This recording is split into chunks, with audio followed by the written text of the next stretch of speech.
Doty's poem, Brilliance, can best be seen in light of Marianne Moore's definition of poetry. That is, imaginary gardens with real toads in them. These real toads are the themes of reincarnation and the juxtaposition of letting go and holding on at the time of death. These are exhibited through Doty's myriad animal imagery, a perfect vehicle for sharing with the world the specific real toads that litter both Doty's life and our own. Reading Doty's poem with an emphasis on animal imagery will uncover the true nature of life and death, how we often hold on to the things that hurt us and let go of the things we need. Brilliance by Mark Doty. Maggie's taken care of a man who's dying. He's attended to everything, said goodbye to his parents, paid off his credit card. She says, why don't you just run it up to the limit? But he wants everything squared away, no balance owed, though he misses the pets he's already found a home for. He can't be around dogs or cats. Too much risk. He says, I can't have anything. She says, a bowl of goldfish? He says he doesn't want to start with anything and then describes the kind he'd maybe like, how their tails would fan to a gold flaring.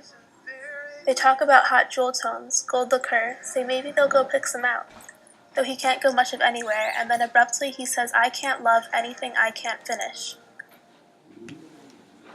He says it like he's had enough of the whole scintillant world, though what he means is he'll never be satisfied and therefore has established this discipline, a kind of severe rehearsal. That's where they leave it, him looking out the window, her knitting as she does because she needs to do something. Later he leaves a message. Yes to the bowl of goldfish. Meaning, let me go, if I have to, in Brilliance.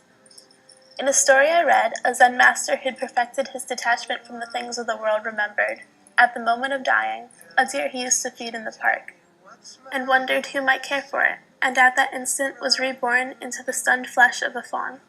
So, Maggie's friend, is he going out into the last loved object of his attention, fanning the veined translucence of an opulent tail, undulant in some uncapturable curve?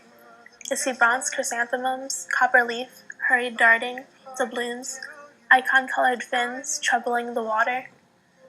People run in circles, it's a very In this poem, the themes are the real toads because they are relevant to Mark Doty's life and our lives.